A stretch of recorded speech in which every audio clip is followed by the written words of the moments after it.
ನಾವು ತಾಯಿಯ ಚರಿತ್ರೆಯ ಕೊನೆಯ ಘಟ್ಟದಲ್ಲಿದ್ದೀವಿ. ಇವತ್ತು ಕೊನೆಯ ದಿನ. ತಾಯಿ ಎಲ್ಲ ರಾಕ್ಷಸರನ್ನು ಸಂಹಾರ ಮಾಡಿಬಿಡ್ತಾಳೆ.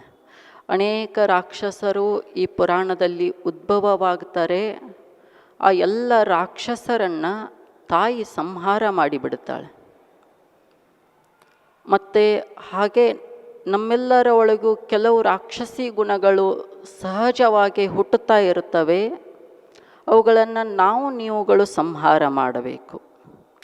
ತಾಯಿ ಹಾಗೆ ಹೊರಗಿನ ರಾಕ್ಷಸರನ್ನು ಸಂಹಾರ ಮಾಡಿದಳೋ ಹಾಗೆ ನಾವು ನಮ್ಮೊಳಗಿನ ರಾಕ್ಷಸಿಯ ಗುಣಗಳನ್ನು ಸಂಹಾರ ಮಾಡಬೇಕು. ಆಗ ಮಾತ್ರ ಜೀವನದಲ್ಲಿ ಆನಂದ ಪಡೆಯೋಕ್ಕೆ ಸಾಧ್ಯ ಆಗತ್ತೆ. ತಾಯಿ ಶುಂಭ ಮತ್ತು ನಿಶುಂಭರ ಸಂಹಾರ ಮಾಡಿದ ತಕ್ಷಣ ದೇವಾನುದೇವತೆಗಳೆಲ್ಲರೂ ತಾಯಿಯನ್ನು ಪೂಜೆ ಮಾಡುತ್ತಾರೆ, ಆರಾಧನೆ ಮಾಡುತ್ತಾರೆ. ಈ ಕಷ್ಟಗಳಿದ್ದಾವೆ ಅಲ್ಲ, ಈ ಕಷ್ಟಗಳು ಯಾರನ್ನೂ ಬಿಟ್ಟಿಲ್ಲ. ಸ್ವತಃ ದೇವಾನುದೇವತೆಗಳನ್ನೇ ಕಷ್ಟಗಳು ಬಿಟ್ಟಿಲ್ಲ. ಮತ್ತು ನಿಮ್ಮನ್ನ ಕಷ್ಟಗಳು ಬಿಡುತ್ತವೇನು? ಸಾಧ್ಯವೇ ಇಲ್ಲ. ನೋಡಿ, ಈ ಕಷ್ಟಗಳು ಸಹಜವಾಗಿಯೇ ಬರುವುದು. ಮತ್ತು ಕಷ್ಟಗಳು ನಮಗಷ್ಟೇ ಇಲ್ಲ. ಹಾರುವ ಹಕ್ಕಿಗಳಿಗೇನು ಕಷ್ಟ ಇಲ್ಲವೇನು? ಹರಿಯುವ ನದಿಗಳಿಗೇನು ಕಷ್ಟಗಳು ಇಲ್ಲವೇನು? ಚಲಿಸುವ ಮೋಡಗಳಿಗೇನು ಕಷ್ಟಗಳು ಇಲ್ಲವೇನು? ಬೆಳೆಯುವ ಮರಗಳಿಗೇನು ಕಷ್ಟಗಳು ಇಲ್ಲವೇನು? ಹಾರುವ ಹಕ್ಕಿಗೊಂದು ಕಷ್ಟ. ಇವತ್ತು ನನಗೆ ಕಾಳು ತಿನ್ನಲು ಸಿಗುತ್ತದೆಯೋ ಇಲ್ಲವೋ ಎನ್ನುವ ಕಷ್ಟ. ನೆಗಡಿ ಬಂದರೆ, ಜ್ವರ ಬಂದರೆ ಕೇಳುವವರು ಯಾರಿಲ್ಲ ಎನ್ನುವ ಕಷ್ಟ ಹಕ್ಕಿಗೆ. ಹರಿಯುವ ನದಿಗಳಿಗೆ ಕಲ್ಲು ಬಂಡೆಗಳು ಎದುರು ಬರುತ್ತಿವೆ ಎನ್ನುವ ಕಷ್ಟ. ಚಲಿಸುವ ಮೋಡಗಳಿಗೆ ಪರ್ವತಗಳು ತಡೆದು ನಿಲ್ಲಿಸುತ್ತಿವೆ ಎನ್ನುವ ಕಷ್ಟ.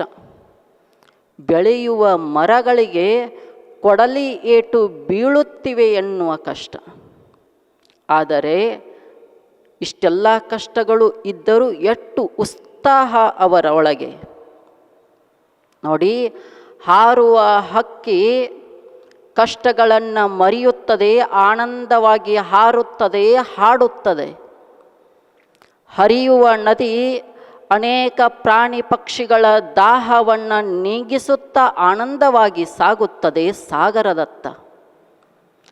ಚಲಿಸುವ ಮೋಡಗಳು ಪರ್ವತಗಳು ತಡೆದರೇನು, ನಾನು ಜಗತ್ತನ್ನೇ ತಣ್ಣಗೆ ಮಾಡುವೆ ಅಂತ ಮಳೆಯನ್ನು ಸುರಿಸುತ್ತವೆ. ಮರ ನನಗೆ ಎಷ್ಟು ಕೊಡಲಿ ಪೆಟ್ಟು ಬಿದ್ದರೇನು, ನಾನು ಮತ್ತೆ ಚಿಗಿಯುತ್ತೇನೆ, ಹಣ್ಣನ್ನು ಕೊಡುತ್ತೇನೆ ಅಂತ ಭರವಸೆಯನ್ನು ಹೊತ್ತು ಸಾಗುತ್ತದೆ ಮರ. ಹಾಗೆ ಮನುಷ್ಯನು ಅನೇಕ ಕಷ್ಟಗಳು ಬರುತ್ತವೆ ಸಹಜವಾಗಿ.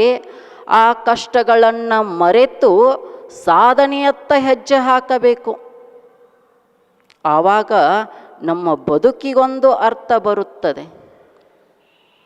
ಮರಗಳನ್ನು ನೋಡಿ ಕಲಿಯಬೇಕು ಮನುಷ್ಯ, ಪಕ್ಷಿಗಳನ್ನು ನೋಡಿ ಕಲಿಯಬೇಕು ಮನುಷ್ಯ, ನೋಡಿ ಕಲಿಯಬೇಕು.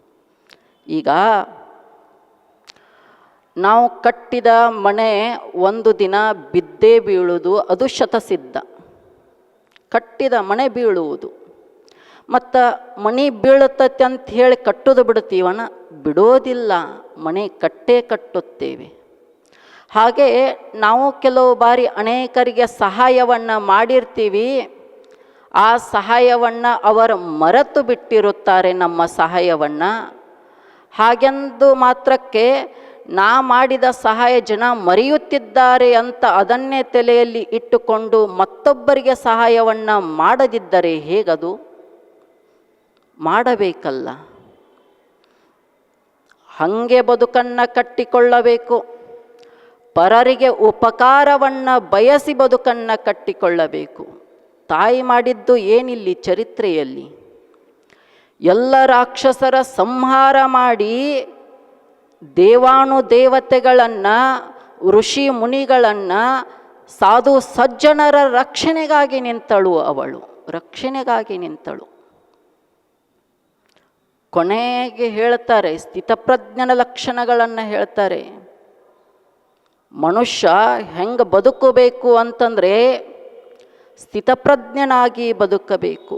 ಗೀತೆಯಲ್ಲಿ ಕೃಷ್ಣ ಹೇಳ್ತಾನೆ, ದುಃಖ ಮತ್ತು ಸುಖ ಎರಡನ್ನು ಯಾರು ಸಮನಾಗಿ ಸ್ವೀಕರಿಸುತ್ತಾರೆಯೋ ಆತನೇ ಸ್ಥಿತಪ್ರಜ್ಞ.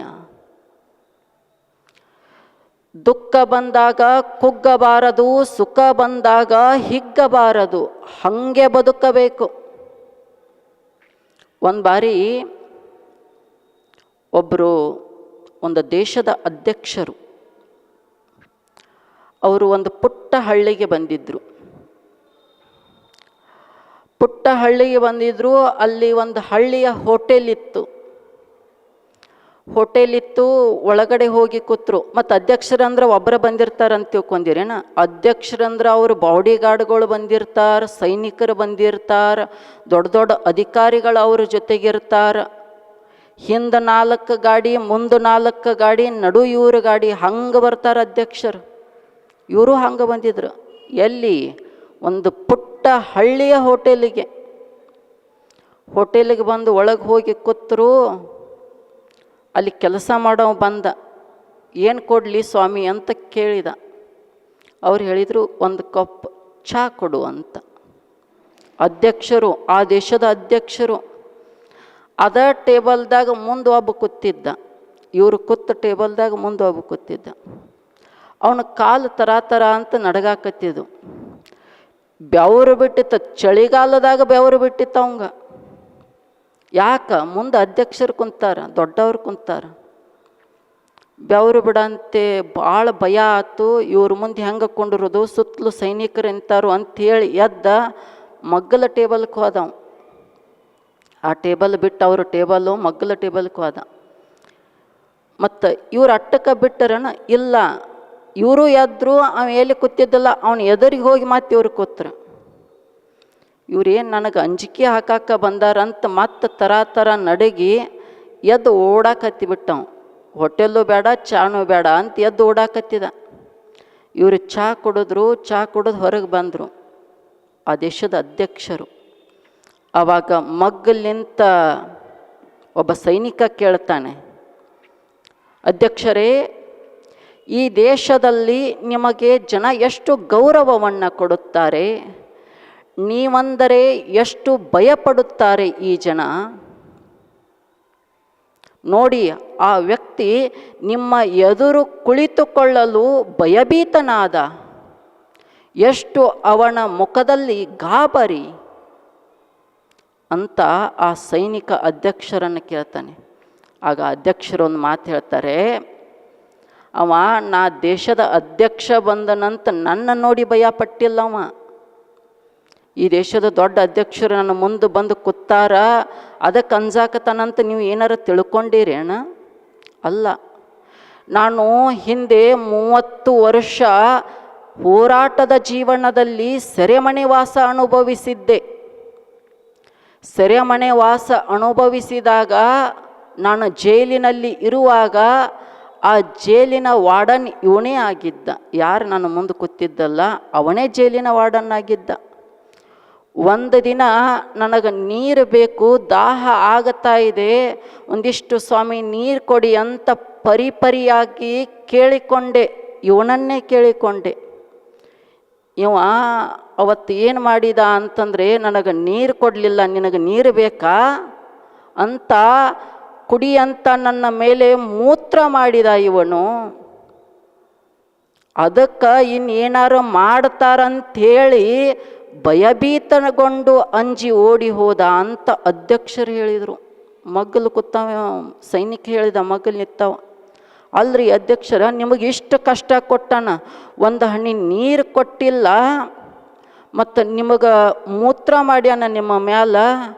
ಒಂದು ಮಾತು ನೀವು ಹೇಳಿದ್ರೆ ಇಲ್ಲೇ ಜಾಗದ ಮೇಲೆ ಹೊಡೆದು ಬಿಡ್ತಿದ್ದೆ ಅಲ್ಲ, ಅವನ್ನ ಬಿಟ್ಟು ಕಳ್ಸಕ್ಕೆ ಯಾಕೆ ಮನಸ್ಸು ಬಂತು ನಿಮಗೆ ಅಂತ ಕೇಳಿದಾಗ ಆ ಅಧ್ಯಕ್ಷರು ಹೇಳ್ತಾರೆ, ಅಂದು ಕಷ್ಟ ಕೊಟ್ಟವನು ಅವನೇ, ಇಂದು ಈ ದೇಶದ ಅಧ್ಯಕ್ಷನಾಗಲು ನನಗೆ ಮತ ನೀಡಿದವನು ಅವನೇ. ಒಂದು ಬಾರಿ ಕಷ್ಟ ಕೊಟ್ಟನಂಥೇಳಿ ಶಿಕ್ಷಿಸೋದಲ್ಲ, ಇನ್ನೊಂದು ಬಾರಿ ಜಗತ್ತಿನ ಅಧ್ಯಕ್ಷ ಮಾಡಿದ್ದಾನೆ ಅಲ್ಲ ನನ್ನನ್ನು. ಸುಖ ಬಂದಾಗ ಆನಂದ ಪಡೋದು, ದುಃಖ ಬಂದಾಗ ಕೊರಗೋದು ಅಲ್ಲ ನಮ್ಮ ಜೀವನ. ಶತ್ರುಗಳು ಎದುರಾಳಿಗಳ ಮೇಲೆ ನಮ್ಮ ಶಕ್ತಿ ಪ್ರಯೋಗ ಮಾಡಲು ನಾನು ಅಧ್ಯಕ್ಷನಾದವನಲ್ಲ, ಈ ದೇಶವನ್ನು ಮುನ್ನಡೆಸಲು ಅಧ್ಯಕ್ಷನಾದವನು ಅಂತ ಹೇಳಿದರು. ಅವರು ಯಾರೂ ಅಲ್ಲ, ಆಫ್ರಿಕಾ ಖಂಡದ ಗಾಂಧಿ ಎನ್ನಿಸಿಕೊಂಡವರು, ದಕ್ಷಿಣ ಆಫ್ರಿಕಾದ ಗಾಂಧಿ ಎನ್ನಿಸಿಕೊಂಡ ನೆಲ್ಸನ್ ಮಂಡೇಲಾ ಜೀವನದಲ್ಲಿ ನಡೆದ ಘಟನೆ ಇದು. ನೆಲ್ಸನ್ ಮಂಡೇಲಾ ಜೀವನದಲ್ಲಿ ನಡೆದ ಘಟನೆ. ಹಾಗೆ ನಮ್ಮ ಜೀವನದಲ್ಲಿಯೂ ಒಂದು ಬಾರಿ ಸುಖ ಬರುತ್ತೆ, ಒಂದು ಬಾರಿ ದುಃಖ ಬರುತ್ತೆ. ಹೆಂಗೆ ಇರಬೇಕು? ಸ್ಥಿತಪ್ರಜ್ಞನ ಅವಸ್ಥೆಯೊಳಗಿರಬೇಕು. ಸುಖ ಬಂದಾಗಲೂ ಹಾಗೆ ಸ್ವೀಕರಿಸಬೇಕು, ದುಃಖ ಬಂದಾಗಲೂ ಹಾಗೆ ಸ್ವೀಕರಿಸಬೇಕು. ಮತ್ತು ಸುಖ ಹಿಡಿತೀನಿ ಅಂತ ಹೋಗಬಾರದು. ಸುಖವನ್ನು ಬಯಸಿ ಅದರ ಹಿಂದೆ ಬೆನ್ನು ಹತ್ತಬಾರದು. ಸುಖ ಎನ್ನೋದು ಒಂದು ಪಾತರಗಿತ್ತಿ ಇದ್ದ ಹಾಗೆ. ಪಾತರಗಿತ್ತಿಯನ್ನು ನಾವು ಎಷ್ಟು ದೂರ ಹಿಡಿತೀವಿ ಅಂತ ಹೋದಷ್ಟು ಅದು ಹಾರಿ ದೂರವೇ ಹೋಗುತ್ತದೆ, ನಮ್ಮ ಕೈಗೆ ಸಿಗುವುದಿಲ್ಲ. ಒಂದು ಬಾರಿ ಅದನ್ನು ಹಿಡಿಯುವುದನ್ನು ಬಿಟ್ಟು ನಿಮ್ಮ ಪಾಡಿಗೆ ನೀವು ನಿಂತು ಬಿಡಿ, ಅದು ತನ್ನಿಂದ ತಾನೇ ಹಾರುತ್ತಾ ನಿಮ್ಮ ಮೇಲೇ ಬಂದು ಕುಳಿತುಕೊಳ್ಳುತ್ತದೆ, ನಿಮ್ಮ ಮೇಲೇ ಬಂದು ಕುಳಿತುಕೊಳ್ಳುತ್ತದೆ. ಸುಖವೂ ಹಾಗೆ. ನಾವು ಸುಖ ಹಿಡಿತೀವಿ, ಸುಖ ಬೇಕು ಅಂತ ಹೋದಂಗೆ ಅದು ದೂರ ಹೊಕ್ಕತ್ತಿ. ಒಂದು ಬಾರಿ ನಿಮ್ಮ ಕೆಲಸ, ನಿಮ್ಮ ಕಾರ್ಯ ನೀವು ಮಾಡುತ್ತಾ ನಿಂತು ಬಿಡಿ, ಆ ಸುಖವೇ ನಿಮ್ಮನ್ನು ಹುಡುಕಿಕೊಂಡು ಬರುತ್ತದೆ, ಮತ್ತು ಸುಖ ಎನ್ನೋದು ಅಲ್ಲಿ ಇಲ್ಲಿ ಎಲ್ಲೋ ಸಿಗೋದಲ್ಲ. ಅದು 10 ರೂಪಾಯಿ ಕೊಟ್ಟರೆ ಮಾರ್ಕೆಟ್ದಾಗ ಸಿಗುವುದಲ್ಲ. ಬಂಗಾರದ ಅಂಗಡಿಯಾಗ 1 ಲಕ್ಷ ಕೊಟ್ಟು ತಗೊಂಡು ಬರ್ತಾನಂದ್ರೂ ಸಿಗಂಗಿಲ್ಲ. ಎಲ್ಲಿದೆ ಸುಖ? ಎಲ್ಲಿದೆ? ಅಲ್ಲಿಲ್ಲ, ಇಲ್ಲಿಲ್ಲ, ಮತ್ತೆಲ್ಲಿದೆ? ಅದು ಸುಖ ನಮ್ಮೊಳಗೆ ಇದೆ. ಒಮ್ಮೆ ಒಬ್ಬ ಕವಿ ಸಮುದ್ರದ ದಂಡೆಗೆ ಬಂದು ಕವಿತೆ ಬರೀತಿದ್ದ, ಬಂಡೆ ಮೇಲೆ ಕೂತ್ಕೊಂಡು. ಏನು? ಸಾಗರದ ವರ್ಣನೆ, ಸಮುದ್ರದ ವರ್ಣನೆ. ಏನು ಸಾಗರವೇ? ಕಣ್ಣು ಹಾಯಿಸಿದಷ್ಟು ವಿಶಾಲವಾಗಿ ನೀನು ಹರಡಿಕೊಂಡಿರುವೆ. ಹಾಗೆ ನೆರೆ ತೊರೆಗಳು ಬರುತ್ತಿವೆ, ಹವಳ ಮುತ್ತುಗಳನ್ನು ಹೊತ್ತು ನಿಂತಿರುವೆ ಸಾಗರವೇ ಅಂತ ವರ್ಣನೆ ಮಾಡಾಕತ್ತಿದ್ದ. ಅಲ್ಲಿ ಸಾಗರದಾಗ ಒಂದು ಮೇನ್ ಇತ್ತು, ಇದನ್ನು ಕೇಳಿಸ್ಕೊತದ. ಮೇನ್ ಕೇಳಿಸ್ಕೊತ್ತು, ಅದಕ್ಕೆ ಅನಿಸ್ತು ಸಾಗರ ಅನ್ನೋದು ಎಲ್ಲೈತಿ ಅಂತ ಅನ್ಕೋತದ. ಇಷ್ಟು ಸಾಗರದ ಬಗ್ಗೆ ವರ್ಣನೆ ಮಾಡಾಕತ್ತಾನ, ನನ್ನ ಜೀವಮಾನದಾಗ ಸಾಗರ ನೋಡಿಲ್ವಲ್ಲ, ಎಲ್ಲೈತಿ ಅಷ್ಟು ಸುಂದರವಾದ ಸಾಗರ ಅಂತ ಮೀನು ಅನ್ಕೊಳಕತ್ತಿ. ಮೀನು ಅನ್ಕೊತ್ತು, ಮತ್ತು ಅದನ್ನು ನೋಡೇ ಬಿಡಬೇಕು, ಒಮ್ಮೆರ ನೋಡೇ ಬಿಡಬೇಕು ಅಂತ ಅದರ ತಾಯಿ ಹತ್ರ ಬಂತು. ಮೀನಿನ ತಾಯಿ ಹತ್ರ ಕೇಳಿತು ತಾಯಿಯನ್ನು, ಅಮ್ಮ ಅಲ್ಲೊಬ್ಬ ಕವಿ ಸಾಗರವನ್ನು ವರ್ಣನೆ ಮಾಡಾಕತ್ತಿದ್ದ, ಭಾಳ ಚಂದ ವರ್ಣನೆ ಮಾಡಿದ, ಮತ್ತು ಸಾಗರ ಅನ್ನೋದು ಎಲ್ಲೈತಿ ನೀನು ನೋಡಿ ಅನ್ನಂತ ಕೇಳಿದ ತಾಯಿಯನ್ನು. ಅವಾಗ ತಾಯಿ ಮೀನು ಹೇಳುತ್ತೆ, ನಾನು ಭಾಳ ವರ್ಷದಿಂದ ಹುಟ್ಟಿದ ಹುಡುಕ್ಯಾಡಕತ್ತನು, ಅದು ಸಿಕ್ಕಿಲ್ಲ, ನನಗೂ ಸಿಕ್ಕಿಲ್ಲ ಅಂತ ತಾಯಿ ಮೀನು ಹೇಳಿತ್ತು. ನಾನು ಹುಡುಕ್ಯಾಡಕತ್ತನ, ಅದು ನನಗೂ ಸಿಕ್ಕಿಲ್ಲ. ಮತ್ತು ಎರಡು ಎಲ್ಲಿ ಅದಾವ ಅಂತ ಮಾಡೀರಿ? ಸಾಗರದಾಗ ಅದಾವ. ಸಾಗರದ ಅರಿವು ಅವಕ್ಕಿಲ್ಲ. ಇರುವುದು ಸಾಗರದಲ್ಲೇ, ಸಾಗರದ ಜ್ಞಾನ ಇಲ್ಲ. ನಾವು ಎಲ್ಲದೀವಿ? ಆನಂದದಾಗ ಅದೀವಿ. ಆನಂದವೇ ನಮ್ಮೊಳಗೈತಿ. ಮತ್ತು ಆನಂದವನ್ನು ಅಲ್ಲೇ ಇಲ್ಲೇ ಹೊರಗೆ ಹುಡುಕ್ಯಾಡಕತ್ತೀವಿ, ಇನ್ನೂ ನಮಗೆ ಸಿಕ್ಕೇ ಇಲ್ಲ ಅಂತ ಹೇಳಕತ್ತೀವಿ. ಒಳಗಡೆ ಇದೆ ಆನಂದ. ಆನಂದವನ್ನು ಅನುಭವಿಸಬೇಕಲ್ಲ, ಆನಂದವನ್ನು ಚೆನ್ನಾಗಿ ಪಡೆಯಬೇಕಲ್ಲ, ಹಾಗೆ ಬದುಕಬೇಕು. ಮತ್ತು ಆನಂದ ಪಡೆಯಬೇಕಾದರೆ ನಾವು ನಮ್ಮ ಪಾಡಿಗೆ ಇದ್ದರೆ ಆನಂದ ಸಿಗದು. ಯಾರು ತನ್ನ ಮನೆಗಾಗಿ, ತನ್ನ ಕುಟುಂಬಕ್ಕಾಗಿ ಅಷ್ಟೇ ತನ್ನ ಬದುಕನ್ನು ಮಾಡಿ ಹೋಗಿದ್ದಾನೆಯೋ ಅವನು ಜನರಿಂದ ಕಣ್ಮರೆಯಾಗಿದ್ದಾನೆ. ಯಾರು ಸಮಾಜವೇ ನನ್ನ ಬಂಧು ಬಳಗ, ಜಗವೇ ನನ್ನ ಕುಟುಂಬ ಅಂತ ಹೇಳಿ ಹೊರಟಿದ್ದಾನೆಯೋ ಅವನು ಜನರ ಹೃದಯದಲ್ಲಿ ಕಣ್ಮಣಿಯಾಗಿ ನಿಂತಿದ್ದಾನೆ. ಕಣ್ಮಣಿಯಾಗಿ ನಿಂತಿದ್ದಾನೆ. ಜನರ ಹೃದಯದಲ್ಲಿ ಕಣ್ಮಣಿಯಾಗಬೇಕು. ಒಬ್ಬ ಬಿಹಾರದಲ್ಲಿ, ಆತನ ಹೆಸರು ದಶರಥ್ ಮಾಂಜಿ ಅಂತ. ದಶರಥ್ ಮಾಂಜಿ ಒಂದು ಪುಟ್ಟ ಗ್ರಾಮ, ಬಿಹಾರದ ಪಾಟ್ನಾದಿಂದ ಸಮೀಪದಲ್ಲಿ. ಅವ ಕಲ್ಲು ಹೊಡಿಯಾಕೆ ಹೋಗಿದ್ದ ದಿನ. ಅವರ ಹಳ್ಳಿ ಹೆಂಗಿತ್ತಂದ್ರೆ ಹೊರಗಿನ ಜಗತ್ತಿಗೆ ಆ ಹಳ್ಳಿಯ ಜ್ಞಾನವೇ ಇರಲಿಲ್ಲ. ಒಂದು ರಸ್ತೆ ಇರಲಿಲ್ಲ, ಒಂದು ಶಾಲೆ ಇರಲಿಲ್ಲ. ಗುಡ್ಡದ ನಡು ಹಳ್ಳಿ ಇತ್ತು, ಸುತ್ತಲೂ ಗುಡ್ಡ, ಮಧ್ಯೆ ಹಳ್ಳಿ. ಒಂದು ದಿನ ದಶರಥ್ ಮಾಂಜಿಗೆ ಮದುವೆ ಆಗತ್ತೆ. ಹೆಂಡತಿಯ ಮೇಲೆ ಬಹಳ ಪ್ರೀತಿ ಪ್ರೇಮ. ಪಕ್ಕದ ಹಳ್ಳಿಗೆ ಅಲ್ಲಿಯ ಹೆಣ್ಣು ಮಕ್ಕಳ ನೀರು ತರಕ್ಕೆ ಹೋಗ್ಬೇಕು. ಹೆಂಗ? ಕೊಡ ಹತ್ಕೊಂಡು ಗುಡ್ಡ ಹತ್ತಬೇಕು, ಗುಡ್ಡ ಇಳಿದು ಹೋಗಬೇಕು. 30-40 ಕಿಲೋಮೀಟರ್ ನೀರು ತರಕ್ಕೆ ಹೋಗ್ಬೇಕು. ವಿಚಾರ ಮಾಡಿ, ಕೊಡ ಬಗಲಾಗ ಒಂದು, ತಲೆ ಮೇಲೆ ಒಂದು, 30-40 ಕಿಲೋಮೀಟರ್ ಹೋಗ್ಬೇಕು. ಏನೂ ಹೊತ್ಕೊಳ್ಳಾರ್ದ ಮನೆಯಿಂದ ಇಲ್ಲಿ ತನ 100 ಮೀಟರ್ ಮನೆಯಿಂದ ಇಲ್ಲಿ ತನ ಬರೋದಾಗಲ್ತ, ಕಾಲು ಸೋಲತಾವ. ಇಂಥ ಪರಿಸ್ಥಿತಿಯಾಗ 30-40 ಕಿಲೋಮೀಟರ್ ನೀರು ತರಕ್ಕೆ ಹೋಗ್ಬೇಕು ಆ ಹಳ್ಳಿಯ ತಾಯಂದಿರು. ಅದು ಗುಡ್ಡ ಹತ್ತಿ ಇಳಿದು ಹೋಗ್ಬೇಕು. ಇವ ಪಕ್ಕದ ಹಳ್ಳಿಗೆ ಕೆಲಸಕ್ಕೆ ಹೋಗಿದ್ದ. ಮದುವೆಯಾಗಿ 1 ವರ್ಷ ಕಳೆದಿತ್ತು ದಶರಥ ಮಾಂಜಿದು. ಆತನ ಹೆಂಡತಿ ತುಂಬು ಗರ್ಭಿಣಿ ಆಗಿದ್ದಳು. ಪಕ್ಕದ ಹಳ್ಳಿಗೆ ನೀರು ತರಕ್ಕೆ ಹೋಗಿದ್ಲು. ಆವಾಗ ಗರ್ಭಿಣಿ ಆದವರು ಕೂಡ ಹೊರ್ತಿದ್ರು. ಇವತ್ತೋ ನಾಳೆಯೋ ಮಗುವಿಗೆ ಜನ್ಮ ಕೊಡ್ತಾರಂದ್ರು ನೀರು ತರ್ತಿದ್ರು, ರೊಟ್ಟಿ ಬಡಿತಿದ್ರು. ಹಂಗಿದ್ರು ತಾಯಂದಿರು. ಈಗ ಕೂಸು ಒಳಗೆ ಮೋಡ್ಯಾವಂದ್ರೆ ಬೆಡ್ ರೆಸ್ಟ್ ಚಾಲು ಆಗಿಬಿಡತೈತಿ. ಹಂಗೀಗ ನೀರು ತರಕ್ಕೆ ಹೋಗಿದ್ಲು. ತಗೊಂಡು ಗುಡ್ಡ ಹತ್ತಿದಳು. ಕಲ್ಲು ಮ್ಯಾಲ ಕಾಲಿಟ್ಟಿದ್ಲು, ಜರದ್ಲು, ಕೆಳಗೆ ಬಿದ್ದು ಬಿಟ್ಲು. ಕೂಸು ಹೊರಗೆ ಬಂತು, ಜೀವಂತ ಕೂಸು ಹೊರಗೆ ಬಂತು. ಹೊಟ್ಟೆ ಒಡೆದ ಅಲ್ಲೇ ಕ್ಷಣ ಮಾತ್ರದಲ್ಲೇ ತನ್ನ ಪ್ರಾಣವನ್ನು ಬಿಟ್ಟು ಬಿಟ್ಲು ದಶರಥ ಮಾಂಜಿ ಹೆಂಡತಿ. ಬಹಳ ಪ್ರೀತಿ ಹೆಂಡತಿ ಮೇಲೆ. ಪಕ್ಕದ ಊರಿಗೆ ಕೆಲಸಕ್ಕೆ ಹೋಗಿದ್ದ. ಸುದ್ದಿ ಹೋತು, ಓಡೋಡ್ಕೊತ ಬಂದ ತಕ್ಷಣ ನೋಡಿದ ಮಗು ಜೀವಂತ ಐತಿ, ಹೆಂಡತಿ ಸತ್ತಾಳ. ಹೆಂಡತಿ ಮೇಲೆ ಭಾಳ ಪ್ರೀತಿ. ಅನ್ಕೊಂಡ ನಾನು ಸಾಯಬೇಕು ಅಂತ ಅನ್ಕೊಂಡ. ಆದರೆ ಅಷ್ಟರಾಗ ಮಗು ಚೀರಿ ಬಿಟ್ಟಿತ್ತು. ಅವ ಅನ್ಕೊಂಡ ಅಕ್ಕಿ ರೂಪದಾಗ ಇವನು ಬಿಟ್ಟು ಹೋಗ್ಯಾನ, ಇವನನ್ನು ಸಾಕಬೇಕು, ಇವನಿಗಾದರೂ ನನ್ನ ಬದುಕನ್ನು ನಡೆಸಬೇಕು ಅಂತ ಅನ್ಕೊಂಡ. ಮಗು ತಗೊಂಡು ಮನೆಗೆ ಬಂದು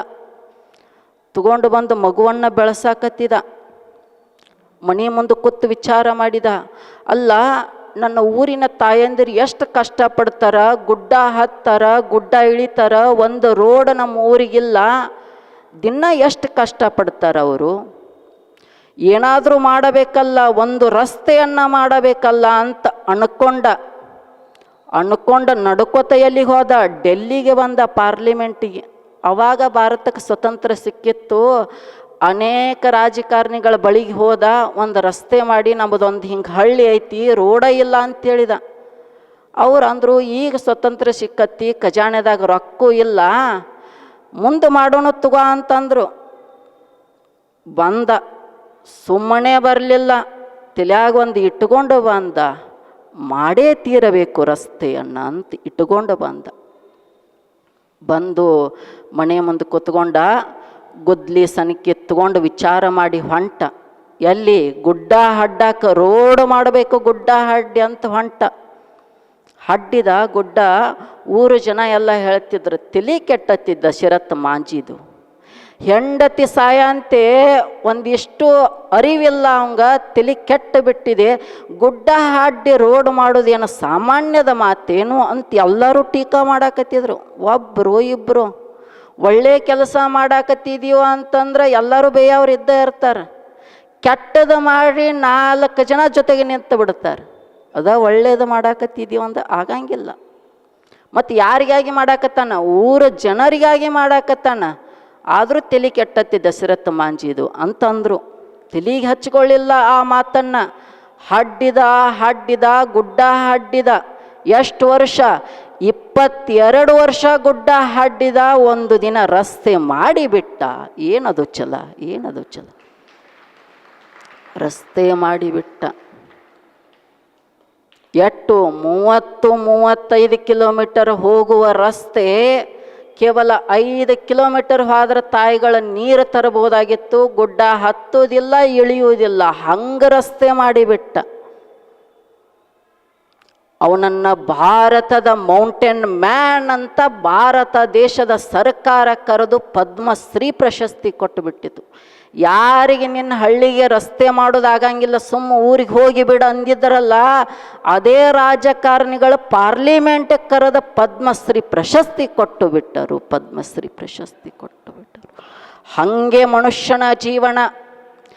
ನಿಂದನೆಗಳು ಬರುತ್ತವೆ, ಸನ್ಮಾನಗಳು ಬರುತ್ತವೆ. ನಿಂದನೆಗಳನ್ನು ತಲೆಗೆ ಹಚ್ಚಿಕೊಳ್ಳಬಾರದು, ಸನ್ಮಾನಗಳನ್ನು ತಲೆಗೆ ಹಚ್ಚಿಕೊಳ್ಳಬಾರದು.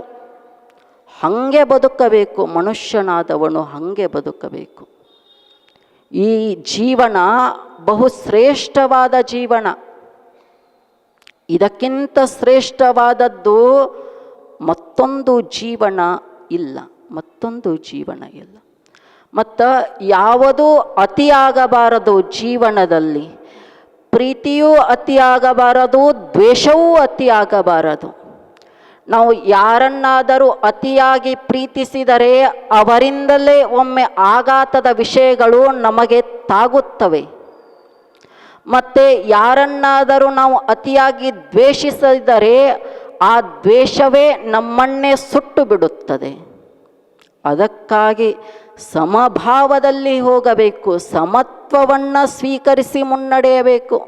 ತಾಯಿಯ ಚರಿತ್ರೆಯಲ್ಲಿ ಕೊನೆಗೆ ಹೇಳುವ ಮಾತೇ ಇದು, ಸ್ಥಿತಪ್ರಜ್ಞನ ಅವಸ್ಥೆ, ಸ್ಥಿತಪ್ರಜ್ಞನ ಅವಸ್ಥೆ. ಒಬ್ಬ ವ್ಯಕ್ತಿ ಹೆಂಗೆ ಇರಬೇಕು ಅನ್ನೋದನ್ನು ಹೇಳುತ್ತಾರೆ ಚರಿತ್ರೆಯಲ್ಲಿ.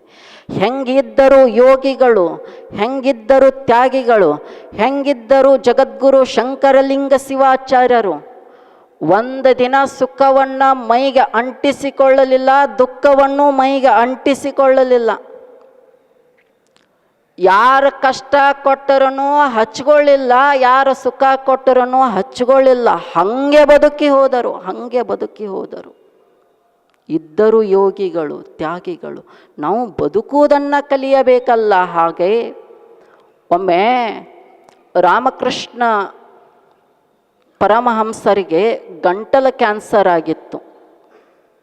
ಒಳಗಡೆ ಒಂದು ಹನಿ ನೀರು ಇಳಿತಿದ್ದಿಲ್ಲ, ಒಂದಿಷ್ಟು ಹಾಲು ಇಳಿತಿದ್ದಿಲ್ಲ. ಸ್ವಾಮಿ ವಿವೇಕಾನಂದರು ಅವರ ಶಿಷ್ಯರು ಪಕ್ಕದಲ್ಲಿ ಬಂದು ಕುಳಿತುಕೊಂಡು ಕಣ್ಣಲ್ಲಿ ನೀರು ತಗೊಂಡು ಬಂದರು ಸ್ವಾಮಿ ವಿವೇಕಾನಂದರು. ಅಲ್ಲ ಗುರುದೇವ, ಸಾಕ್ಷಾತ್ ದುರ್ಗೆಯನ್ನೇ ಒಲಿಸಿಕೊಂಡವರು ನೀವು. ನಾವು ಹೆಂಗೆ ನಿಮ್ಮ ಜೊತೆಗೆ ಮಾತನಾಡುತ್ತೀವಿ ಹಂಗೆ ಸಾಕ್ಷಾತ್ ದುರ್ಗೆ ನಿಮ್ಮ ಜೊತೆಗೆ ಮಾತನಾಡುತ್ತಾಳೆ. ಮತ್ತು ಇಷ್ಟು ಕಷ್ಟಪಡಾಕತ್ತೀರಿ, ಒಳಗೆ ಒಂದಿಷ್ಟು ಹಾಲು ಇಳಿವಲ್ಲು, ನಿಮ್ಮನ್ನು ನೋಡಕ್ಕೆ ನಮಗೆ ಆಗತ್ತಾ ಇಲ್ಲ.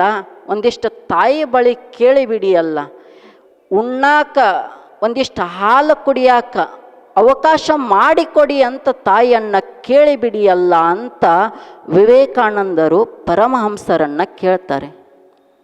ಆವಾಗ ರಾಮಕೃಷ್ಣ ಪರಮಹಂಸರು ವಿವೇಕಾನಂದರು ಹೇಳ್ತಾರೆ, ಅಲ್ಲಪ್ಪ ಸರಿ, ಇವತ್ತು ನನ್ನ ಗಂಟಲ್ದಾಗ ನೀರು ಇಳಿತಾ ಇಲ್ಲ, ಹಾಲು ಇಳಿತಾ ಇಲ್ಲ, ಸರಿ. ಆದರೆ ಇಷ್ಟು ವರ್ಷ 50-60 ವರ್ಷ ಉಣ್ಣಾಕ, ತಿನ್ನಾಕ, ಓಡ್ಯಾಡಕ್ಕ ಎಲ್ಲದಕ್ಕೂ ಅವಕಾಶ ಮಾಡಿಕೊಟ್ಟಿದ್ದಾಳೆ. ಹೆಂಗೆ? ನಾ ಕೇಳದೆ ಅವಕಾಶ ಮಾಡಿಕೊಟ್ಟಿದ್ದಾಳೆ. ಮತ್ತು ಅದನ್ನು ನಾ ಕೇಳಿದ್ದಿಲ್ಲ. ಭಾಳ ಚಲೋ ತಂಗಿ ತಿನ್ನಂಗೆ ಕೊಡಂತೂ ಕೇಳಿದ್ದಿಲ್ಲ, ಭಾಳ ಚಲೋ ತಂಗಿ ಓಡ್ಯಾಡಂಗೆ ಕೊಡಂತೂ ಕೇಳಿದ್ದಿಲ್ಲ. ಆದ್ರೂ ಆಕೆ ನನಗೆ ಕೊಟ್ಟಿದ್ದಳು, ತೃಪ್ತಿಯಿಂದ ಸ್ವೀಕಾರ ಮಾಡಿಬಿಟ್ಟಿದ್ದೇನೆ. ಇವತ್ತು ಅದೇ ದೇಹದಾಗ ಒಂದು ಹನಿ ನೀರು ಇಳಿಲ್ದಂಗೂ ಆಕೆ ಕೊಟ್ಟಿದ್ದಾಳೆ, ಅದನ್ನು ತೃಪ್ತಿಯಿಂದ ಸ್ವೀಕರಿಸಿ ಬಿಡುತ್ತೇನೆ. ಕೇಳುವುದೇಕೆ ಹೇಳು ವಿವೇಕಾನಂದ ಅಂತ ಪರಮಹಂಸರು ಹೇಳ್ತಾರೆ. ಹೆಂಗಿತ್ತು ಯೋಗಿಯ ಚಿಂತನೆ. ನಾವು ಸುಖ ಬಂತಂದ್ರೆ ನೀಲಕಂಠ ಮಠ ನೆನಪಾಗಂಗಿಲ್ಲ, ತಪ್ಪಿನೂ ನೆನಪಾಗಂಗಿಲ್ಲ. ದುಃಖ ಬಂದ್ರಣ ದೇವರು ದಿಂಡರು ನೆನಪಕ್ಕಣ. ಇತ್ತಾಗ ಮಠ ಮಾನ್ಯ ಗುರುಗಳು ನೆನಪಕ್ಕಾರ. ಹಂಗೆ ನಂಬದು. ಸುಖ ಬಂದಾಗಲೂ ತೃಪ್ತಿಯಿಂದಲೇ ಸ್ವೀಕರಿಸಿದರು, ದುಃಖ ಬಂದಾಗಲೂ ತೃಪ್ತಿಯಿಂದಲೇ ಸ್ವೀಕರಿಸಿದರು. ಹಾಗೆ ಬದುಕನ್ನು ನಡೆಸಿ ಹೋದರು. ಹಾಗೆ ಬದುಕನ್ನು ನಡೆಸಿ. ಅದಕ್ಕೋಸ್ಕರ ನಾವು ನೀವೆಲ್ಲರೂ ಹಾಗೆ ಬದುಕನ್ನು ಕಟ್ಟಿಕೊಳ್ಳಬೇಕು. ಸುಂದರವಾದ ಬದುಕನ್ನು ಕಟ್ಟಿಕೊಳ್ಳಬೇಕು. ತಾಯಿಯ ಚರಿತ್ರೆ ನಮಗೆ ಹೇಳುವ ಮಾತುಗಳು ಅವೇ. ಸುಂದರವಾಗಿ ಬದುಕನ್ನು ಕಟ್ಟಿಕೊಳ್ಳಿ, ಪರರಿಗೆ ಉಪಕಾರಿಯಾಗುವಂತೆ ಬದುಕನ್ನು ಕಟ್ಟಿಕೊಳ್ಳಿ.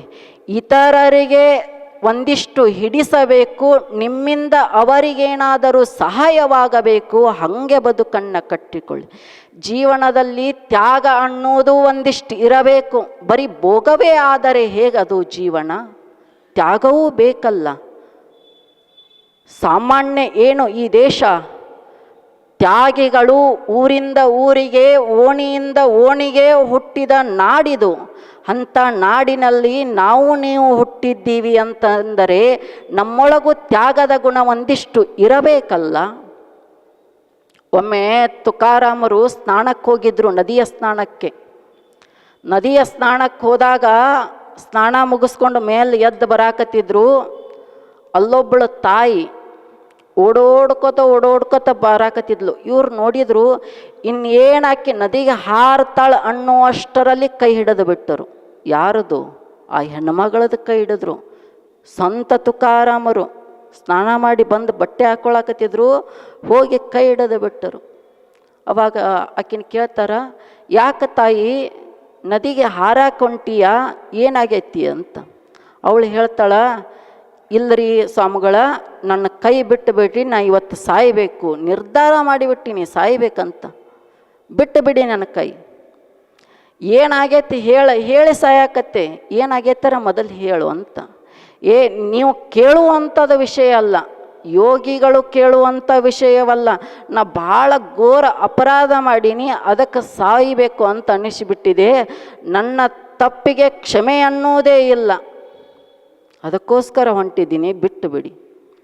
ಏನಾಗೈತಿ ಹೇಳ್ತಾಯಿ ಅಂತ ಅಲ್ಲೇ ಕಟ್ಟಿ ಮೇಲೆ ಕೂಡಿಸಿ ಅವಳನ್ನು ಕೇಳ್ತಾರೆ.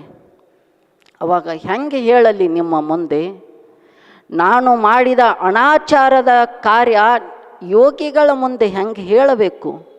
ಹೇಳುವಂಥದ್ದಲ್ಲದ ನಿಮ್ಮ ಮುಂದೆ ಅಂತ ಹೇಳಿದ್ಲು. ಅದು ಏನೇ ಇರಲಿ, ಒಂದಿಷ್ಟು ಹೇಳಿಬಿಡು ತಾಯಿ ಅಂತ ಇವ್ರು ಕೇಳಿದರು. ಅವಾಗ ಆಕೆ ಹೇಳ್ತಾಳ, ಇಲ್ಲ ಗುರುಗಳೇ, ನನಗೆ ಇನ್ನೂ ಮದುವೆ ಆಗಿಲ್ಲ. ಮದುವೆ ಆಗದೆ ನಾನು ಗರ್ಭವತಿ ಆಗಿದ್ದೇನೆ. ಮತ್ತು ಮನ್ಯಾನವರು ನನ್ನ ಅಣ್ಣ ತಮ್ಮಂದಿರು ಈ ಗರ್ಭಕ್ಕೆ ಯಾರು ಕಾರಣ ಹೇಳು, ಇಲ್ಲಾದರೆ ನಿನ್ನ ಕೊಲ್ತೀನಿ ಅಂತ ನಿಂತಿದ್ದಾರೆ. ಮತ್ತು ಇದನ್ನು ಹೇಳಿದ್ರೆ ಈ ಗರ್ಭಕ್ಕೆ ಕಾರಣನಾದವನು ಈ ಊರಿನ ಶ್ರೀಮಂತನ ಮಗ. ಅವನು ಒಂದು ಮಾತು ಹೇಳಿಬಿಟ್ಟಾನ, ನನ್ನ ಹೆಸರು ಎಲ್ಲರ ಹೇಳಿದರೆ ಇಡೀ ನಿಮ್ಮ ವಂಶವೇ ನಿರ್ವಂಶ ಮಾಡ್ತೀನಿ ಅಂತ ಹೇಳಿಬಿಟ್ಟಾನ. ಇವ್ರ ಹೆಸರು ಯಾಕೆ ಹೇಳೋದು, ಇವ್ರಿಗೆ ಜಗಳ ಯಾಕೆ ಹಚ್ಚೋದು? ನಾ ಮಾಡಿದ ತಪ್ಪೈತಿ, ನಾನೇ ಪ್ರಾಣ ಬಿಡ್ತೀನಿ ಅಂತ ಅನ್ಕೊಂಡಿದ್ದೀನಿ, ಬಿಟ್ಟು ಬಿಡಿ ಗುರುಗಳೇ ಅಂತ ಹೇಳಿದ್ಲು. ಅವಾಗ ಅವರು ಕೇಳಿದರು, ಹೌದೇನಮ್ಮ, ಅವನ ಹೆಸರು ಹೇಳುವಂತಿಲ್ಲ, ಮತ್ತು ಹೆಸರು ಹೇಳದೆ ನಿಮ್ಮ ಮನೆಯವರು ನಿನ್ನನ್ನು ಜೀವಂತವಾಗಿ ಬಿಡುವುದಿಲ್ಲ ಅಂತ ಹೇಳ್ಯಾರ. ಈ ಗರ್ಭಕ್ಕೆ ಕಾರಣನಾದವನು ಒಬ್ಬನ ಹೆಸರು ಹೇಳಲೇಬೇಕಾಗಿದೆ. ಇವರ ಹೆಸರು ಯಾಕೆ ಹೇಳ್ತೀಯ ತಾಯಿ? ನನ್ನ ಹೆಸರು ಹೇಳಿಬಿಡು ನಿಮ್ಮ ಮನೆಯಲ್ಲಿ. ಈ ಗರ್ಭಕ್ಕೆ ಕಾರಣೀಭೂತರು ಯಾರು ಅಂತ ಕೇಳಿದ್ರೆ ನಿನ್ನ ಅಣ್ಣ ತಮ್ಮಂದಿರು ಸಂತ ತುಕಾರಾಮರು ಅಂತ ಹೇಳಿಬಿಡು ಅಂತ ಹೇಳಿ ಕಳಿಸಿದರು. ಆಕೆ ಅಂದ್ಲು, ನೀವು ತ್ಯಾಗಿಗಳು, ನೀವು ಯೋಗಿಗಳು, ನಿಮ್ಮ ಹೆಸರು ಹೇಳಿ ಪಾಪ ಹೆಂಗೆ ಕಟ್ಕೊಳ್ಳಿ ಗುರುಗಳೇ? ಅವಾಗ ತುಕಾರಾಮರು ಹೇಳ್ತಾರೆ, ತ್ಯಾಗ ಎನ್ನುವ 2 ಅಕ್ಷರ 2 ಜೀವಗಳನ್ನು ಉಳಿಸುತ್ತದೆ ಎಂದಾದರೆ ಅದಕ್ಕಿಂತ ದೊಡ್ಡ ತ್ಯಾಗ ಮತ್ತೊಂದೇನಿದೆ ತಾಯಿ? ಹೋಗಿ ಹೇಳು, ಹೋಗಿ ಹೇಳು. ಬಂದ್ಲು ಮನೆಗೆ. ಮನೆಗೆ ಬಂದು ಕೇಳಿದರು. ಅಣ್ಣ ತಮ್ಮಂದಿರು ಕೊಡ್ಲಿ ಕುಡುಗೋಲ್ಲ ಅಂಗಳದಾಗ ಹಿಡ್ಕೊಂಡು ನಿತ್ಯ ಇದ್ದರು. ಯಾರು ಹೇಳ್ತೀಯೋ ಸಾಹಿತ್ಯೋ. ಅವಾಗ ಹೇಳಿದ್ಲು ತಲೆ ತಳಗ ಮಾಡಿ, ಈ ಗರ್ಭಕ್ಕೆ ಕಾರಣ ಸಂತ ತುಕಾರಾಮರು. ಅವಾಗ ಅವ್ರಂದ್ರು, ಊರಾಗ ದೊಡ್ಡ ದೊಡ್ಡ ಮಾತು ಹೇಳ್ಕೊಂಡು ಪ್ರವಚನ ಹೇಳ್ಕೊಂಡು ವಿಠ್ಠಲನ ಧ್ಯಾನ ಮಾಡ್ಕೊಂಡು ತಿರುಗಾಡ್ತಿದ್ದ. ಇಂಥ ಕೆಟ್ಟ ಕೆಲಸ ಮಾಡಕ್ಕೆ ಒಂದಿಟ್ಟು ತಿಳಿಯಂಗಿಲ್ಲನ ಆ ಸ್ವಾಮಿಗೆ ಅಂತ ಚಾಲು ಆತ. ನಮ್ಮ ಜನ ಹೆಂಗೈತೆ ನೋಡ್ರಿ, ಪ್ರವಚನ ಹಚ್ಚಿವಂತ ಮಯಕ್ಕೆ ಹಚ್ಚಿ ಹೇಳಿದ್ರೂ ಸೇರಂಗಿಲ್ಲ. ಅಲ್ಲಿ ಆಮಂತ್ರಣ ಕೊಟ್ಟಿರೋದಿಲ್ಲ, ಮಯಕ್ಕೆ ಹಚ್ಚಿರೋದಿಲ್ಲ. ಒಂದು ಜಗಳ ನಡೆದಿರ್ತೈತಿ, ಊರಿಗೆ ಊರೇ ಸೇರಿ ನೋಡ್ತಿರ್ತೈತಿ. ಅದನ್ನು ಊರಿಗೆ ಊರೇ ಕರೀದು ಬೇಡ ಬಿಡೋದು ಬೇಡ, ಜಗಳ ನಡೆದಲ್ಲಿ ಸೇರಿ ನೋಡ್ತೈತಿ. ಇಲ್ಲಿ ಬರಿಪ್ಪ ಅಂತ ಓಣಿ ಸುದ್ದಿ ಮಾಡಿದ್ರೂ ಬರಂಗಿಲ್ಲ. ಹಾಗೆ ಸೇರಿಬಿಟ್ಟರು. ಯಾರನ್ನ? ತುಕಾರಾಮರನ್ನು ಹಿಡಿಯಲು ಊರಿಗೆ ಊರೇ ಸೇರಿಬಿಟ್ಟಿತ್ತು. ತುಕಾರಾಮರನ್ನು ಹಿಡಿದ್ರು. ಎಲ್ಲರೂ ಹಿಡಿದು ತಲೆ ಬೋಳಿಸಿದ್ರು. ತಲೆ ಬೋಳಿಸಿ ಚಪ್ಪಲಿ ಹಾರ ಕೊಳ್ಳಾಗ ಹಾಕಿದ್ರು. ಚಪ್ಪಲಿ ಹಾರ ಹಾಕಿ ಕತ್ತಿ ಮೇಲೆ ಕುಡಿಸಿ ಊರೆಲ್ಲ ಮೆರವಣಿಗೆ ಚಾಲು ಮಾಡಿಬಿಟ್ಟರು. ಮೆರವಣಿಗೆ ಚಾಲು ಮಾಡಿದರು. ತುಕಾರಾಮರು ಕತ್ತಿ ಮೇಲೆ ಕುಂತಂತಿದ್ರಂತ, ವಿಠ್ಠಲ ನಿನ್ನ ಶಕ್ತಿ ಎಷ್ಟು ಅಪಾರ, ನನ್ನ ಮೇಲೆ ನಿನ್ನದೆಷ್ಟು ಕರುಣೆ ವಿಠ್ಠಲ. ನಿನ್ನ ಕರುಣೆಯನ್ನು ನಾನು ವರ್ಣಿಸಲು ಅಸಾಧ್ಯನಾಗಿ ಬಿಟ್ಟಿದ್ದೇನೆ ವಿಠ್ಠಲ. ಹೆಂಗ ವರ್ಷಗಳಾಯಿತು, ಕೇಶರಾಶಿ ತಲೆಯಲ್ಲಿ ಬೆಳೆದಿತ್ತು, ಅದನ್ನು ಕತ್ತರಿಸಲು 2 ರೂಪಾಯಿ ಇರಲಿಲ್ಲ. ಆದರೆ 1 ರೂಪಾಯಿ ಕೊಡಲ್ದ ತಲೆಯನ್ನು ಬೋಳಿಸಿ ಬಿಟ್ಟಿದ್ದೀಯಲ್ಲ ವಿಠ್ಠಲ, ನಿನ್ನ ಕೃಪೆ ಎಂಥದ್ದು ವಿಠ್ಠಲ. ಮತ್ತು ಕಾಲಾಗ ಚಪ್ಪಲಿ ಹಾಕಿ 5-6 ವರ್ಷ ಆತ, ಚಪ್ಪಲಿ ತಗೊಳ್ಳಾಕರು ಹಾಕಿದ್ದಿದ್ದಿಲ್ಲ, ಚಪ್ಪಲಿ ಹಾರಾಣ ಮಾಡಿ ಕೊಳ್ಳಾಗ ಹಾಕಿಬಿಟ್ಟಿದ್ದಿಲ್ಲ. 10 ಜೊತೆ ಚಪ್ಪಲಿ ಮಾಡಿ ಹಾಕಿಬಿಟ್ಟಿಯ. ಇನ್ನು 10-15 ವರ್ಷ ಚಪ್ಪಲಿ ನೆನಪ ತೆಗಿಲ್ದಂಗೆ ಮಾಡಿಬಿಟ್ಟಿದ್ದೀಯಾ ವಿಠ್ಠಲ, ನಿನ್ನ ಕೃಪೆ ಏನು ವರ್ಣಿಸಲಿ ನಾನು. ಕುದುರೆಯಾದರೇನು ಕತ್ತೆಯಾದರೇನು ಊರೆಲ್ಲ ಹೊತ್ತು ನನ್ನನ್ನು ಮೆರೆಸುತ್ತಿದ್ದೀಯಲ್ಲ, ನಿನಗೊಂದು ನಮಸ್ಕಾರ ಇರಲಿ ಅಂತ. ಎಂಥ ಭಾವ ಇರಬೇಕು ತುಕಾರಾಮರಲ್ಲಿ. ನಮಗೂ ನಿಮಗೂ ಪರಿಸ್ಥಿತಿ ಬಂದಿತ್ತಂದ ದೇವರು ಒಂದು ಬೇಗಳ ನೋಡಂಗಿಲ್ಲ. ನಾವು ಮಂಗಳಾರತಿ ಚಾಲು ಅಕ್ಕಾವ, ಯಾವುದ್ರ ಮಂಗಳಾರತಿ ಕೊಡಬಾರ್ದು ಕೊಟ್ಟು ಬಿಟ್ಟು, ಎಟ್ಟು ನಿನ್ನ ಪೂಜೆ ಮಾಡೀನಿ, ಎಟ್ಟು ಆರಾಧನೆ ಮಾಡೀನಿ, ಮತ್ತು ನನಗೆ ತಂದಿಟ್ಟು ಮಗ್ಗಲ ಮನ್ಯಾನ ಪೂಜೆ ಮಾಡಂಗಿಲ್ಲ, ದೇವರಿಗೆ ಬರಂಗಿಲ್ಲ, ಆದರೂ ಆರಾಮದಾನ. ನಿನ್ನ ಪೂಜೆ ಮಾಡಿದ ತಪ್ಪಾತನಂತ ಚಾಲು ದೇವರಿಗೆ ಮಂಗಳಾರತಿ ಚಾಲು. ಹೆಂಗಿತ್ತು ತುಕಾರಾಮರ ಭಾವ. ಅವಮಾನ ನಡೆಯುತ್ತಿತ್ತು, ಆದರೆ ವಿಠ್ಠಲನನ್ನ ಸನ್ಮಾನ ಅಂತ ಸ್ವೀಕರಿಸಿ ಬಿಟ್ಟರು ಯೋಗಿಗಳು, ತ್ಯಾಗಿಗಳು. ಊರಿನ ಮೆರವಣಿಗೆ ಆ ಶ್ರೀಮಂತನ ಮನೆ ಮುಂದೆ ಬರುತ್ತೆ. ಶ್ರೀಮಂತನ ಮಗನೊಳಗೆ ಜ್ಞಾನೋದಯ. ಏನು ತಪ್ಪು ಮಾಡಿಬಿಟ್ಟೆ ನಾನು, ನನ್ನಿಂದ ಒಬ್ಬ ಯೋಗಿಗಳು ಅವಮಾನವನ್ನು ಅನುಭವಿಸುತ್ತಿದ್ದಾರೆಯಲ್ಲ. ಯೋಗಿಗಳು ನನ್ನ ಕಾರಣಕ್ಕಾಗಿ ಶಿಕ್ಷೆಯನ್ನು ಅನುಭವಿಸಿದರೆ ನನಗೆ ನರಕವೇ ತಪ್ಪುವುದು ಅಂತ ಓಡೋಡ್ಕೋತ ಬಂದು ಸಂತ ತುಕಾರಾಮರ ಕಾಲಿಗೆ ಬೀಳುತ್ತಾನೆ. ಶ್ರೀಮಂತನ ಮಗ, ನಾ ಮಾಡಿದ ತಪ್ಪನ್ನು ನೀವು ಹೊತ್ತುಕೊಂಡಿರಿಯಲ್ಲ ಅಂತ. ಅವಾಗ ಊರು ಜನ ಅತ್ತಾಗ ನಿಂತವ್ರು ಇತ್ತಾಗ ಹಿಡಿದು ಇವನ ಹಿಡ್ಕೊಂಡ್ರು. ತಗೋರಿ ಅಂತ ಇವನು ಹಿಡ್ಕೊಂಡ್ರೆ ಜನ ಹೆಂಗಿರ್ತತಿ ಅಂತಂದ್ರೆ, ಅವ ತಪ್ಪು ಮಾಡ್ಯಾನಂದ್ರೆ ಅವ್ನು ಹಿಡ್ಕೋತತಿ, ಅಂದ್ರೆ ಇವ್ನು ಹಿಡ್ಕೋತತಿ. ವಿಚಾರ ಮಾಡಂಗಿಲ್ಲ, ಹಿಂದೆ ಮುಂದೆ ಏನೂ ವಿಚಾರ ಮಾಡಂಗಿಲ್ಲ. ಹಿಡಿಯೋದು, ಶಿಕ್ಷೆ ಕೊಟ್ಟು ಬಿಡೋದು, 1-2 ನಿಂದನೆಯ ಮಾತುಗಳನ್ನು ಅಂದು ಬಿಡೋದು. ಏನು ಆಕ್ಕತ್ತಿ ಏನು ಬಿಡತತ್ತಿ ಅನ್ನೋದು ಇರಂಗಿಲ್ಲ ತಲೆ ಒಳಗೆ. ಹಾಗೆ ಹಿಡಿದ್ರು ಶ್ರೀಮಂತನ ಮಗನ. ಅವಾಗ ತುಕಾರಾಮರು ಹೇಳ್ತಾರ, ಅವನ ಶಿಕ್ಷೆ ನಾ ಅನುಭವಿಸೀನಿ, ಈಗ ಅವಂಗೆ ಶಿಕ್ಷೆ ಕೊಡಾಕ ಅಧಿಕಾರ ಯಾರಿಗೆ ಅಂದ್ರೆ ನನಗೆ ಮಾತ್ರ ಇದೆ ಅಧಿಕಾರ, ನಿಮಗೆ ಯಾರಿಗೂ ಇಲ್ಲ. ಅವನ ಪರವಾಗಿ ಶಿಕ್ಷೆಯನ್ನು ನನಗೆ ನೀವೆಲ್ಲರೂ ಕೊಟ್ಟಿದ್ದೀರಿ. ಈಗ ಅವನಿಗೇನಾದರೂ ಶಿಕ್ಷಿಸಬೇಕಾದರೆ ಆ ಅಧಿಕಾರ ನನ್ನದು ಅಂತ ತುಕಾರಾಮರು ಹೇಳಿದರು. ಊರು ಜನ, ನೀವು ಏನು ಅಂತೀರಿ ಅದನ್ನು ಶಿಕ್ಷೆ ಕೊಡ್ತೀವಿ, ನಿಮಗೆ ನಾವು ಅವಮಾನ ಮಾಡಿದ್ದೀವಿ, ನೀವೇ ಹೇಳಿಬಿಡಿ ಒಂದು ಶಿಕ್ಷೆಯನ್ನು ಅಂತ ಹೇಳಿದರು. ಅವಾಗ ತುಕಾರಾಮರು ಹೇಳ್ತಾರೆ, ಅವರಿಗೇನೂ ಮಾಡೋದು ಬೇಡ, ನಾನು ಕೊಡುವ ಅವರಿಗೆ ಶಿಕ್ಷೆ ಏನು ಅಂತಂದರೆ ಅವರಿಬ್ಬರಿಗೆ ಮದುವೆ ಮಾಡಿಬಿಡೋಣ, ಅದೇ ಅವರಿಗೆ ಕೊಡುವ ಶಿಕ್ಷೆ ಅಂತ ಹೇಳಿಬಿಟ್ಟರು. ಅವರಿಗೆ ಕೊಡುವ ಶಿಕ್ಷೆ ಹೆಂಗೆ ಇತ್ತು ತ್ಯಾಗಿಗಳಲ್ಲಿ, ಯೋಗಿಗಳಲ್ಲಿ ಭಾವ ಹೆಂಗಿತ್ತು. ಅದಕ್ಕೋಸ್ಕರ ಮನುಷ್ಯರಾಗಿ ಹುಟ್ಟಿ ಬಂದಿದ್ದೀವಿ ಅಂತಂದರೆ ಸಮಾಜಕ್ಕಾಗಿ ಒಂದಿಷ್ಟು ತ್ಯಾಗವನ್ನು ಮಾಡಬೇಕು, ನಮ್ಮವರಿಗಾಗಿ ಒಂದಿಷ್ಟು ತ್ಯಾಗವನ್ನು ಮಾಡಬೇಕು, ಕುಲಕ್ಕಾಗಿ ಒಂದಿಷ್ಟು ತ್ಯಾಗವನ್ನು ಮಾಡಬೇಕು, ದೇಶಕ್ಕಾಗಿ ಒಂದಿಷ್ಟು ತ್ಯಾಗವನ್ನು ಮಾಡಬೇಕು, ಸುತ್ತಲಿರುವ ಪರಿಸರಕ್ಕಾಗಿ ಒಂದಿಷ್ಟು ತ್ಯಾಗವನ್ನು ಮಾಡಬೇಕು. ಮನುಷ್ಯನೊಳಗೆ ತ್ಯಾಗ ಎನ್ನುವ ಗುಣ ಇಲ್ಲದಿದ್ದರೆ ಅವನು ಪ್ರಾಣಿ ಪಕ್ಷಿಗಳಿಗಿಂತ ಕಡೆಯಾಗಿ ಬಿಡುತ್ತಾನೆ. ಅವಕ್ಕೂ ತ್ಯಾಗ ಎನ್ನುವುದಿರುತ್ತೆ, ಪ್ರಾಣಿ ಪಕ್ಷಿಗಳಿಗೂ. ಎಂಥ ತ್ಯಾಗ! ನೀವು ಒಂದು ರೊಟ್ಟಿ ಹಾಕಿದ್ರೆ ನಿಮ್ಮ ಮನೆ ಬಿಟ್ಟು ಹೋಗಂಗಿಲ್ಲ, ಜೀವನ ಪೂರ್ತಿ ನಿಮ್ಮ ಮನೆಯನ್ನು ಕಾದು ಬಿಡುತ್ತದೆ ಒಂದು ನಾಯಿ. ಒಂದಿಷ್ಟು ಹುಲ್ಲು ಹಾಕಿಬಿಟ್ಟರೆ ಸಾಕು, ಆ ಗೋತಾಯಿ ತಾನು ಹೋಗುವವರೆಗೂ ಹಾಲನ್ನು ಉಣಿಸಿ ಹೋಗುತ್ತದೆ. ಎಂಥ ತ್ಯಾಗ ಅದು! ಮತ್ತು ಸಮಾಜ ನಮಗೆಲ್ಲ ಕೊಟ್ಟತ್ತಿ. ಏನು ಕೊಟ್ಟತ್ತಿ? ಉಣ್ಣಾಕ ಕೊಟ್ಟತ್ತಿ, ಉಡಾಕ ಕೊಟ್ಟತ್ತಿ, ಆನಂದವಾಗಿ ಇರಾಕ ಕೊಟ್ಟತ್ತಿ. ಅದಕ್ಕಾಗಿ ನಮ್ಮೊಳಗೆ ಒಂದಿಷ್ಟು ತ್ಯಾಗದ ಭಾವ ಹುಟ್ಟದಿದ್ದರೆ ಹೇಗದು? ಹುಟ್ಟಬೇಕಲ್ಲ. ಅದಕ್ಕಾಗಿ ತಾಯಿಯ ಚರಿತ್ರೆಯಲ್ಲಿ ಸ್ಥಿತಪ್ರಜ್ಞನ ಲಕ್ಷಣ ಬರುತ್ತೆ.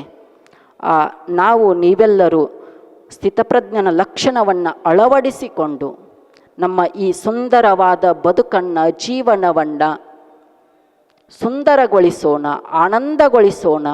ಭಗವಂತನ ಸನ್ನಿಧಾನಕ್ಕೆ ನಾವೆಲ್ಲರೂ ಸೇರೋಣ ಅಂತ ಹೇಳ್ತಾ ನನ್ನೆರಡು ತೊದಲು ನುಡಿಗಳನ್ನು ಪೂಜ್ಯ ಗುರುದೇವರ ಪವಿತ್ರ ಪಾದಗಳಿಗೆ ಅರ್ಪಿಸಿ ತಮ್ಮೆಲ್ಲರಿಗೂ ಶರಣು ಶರಣಾರ್ಥಿಗಳು.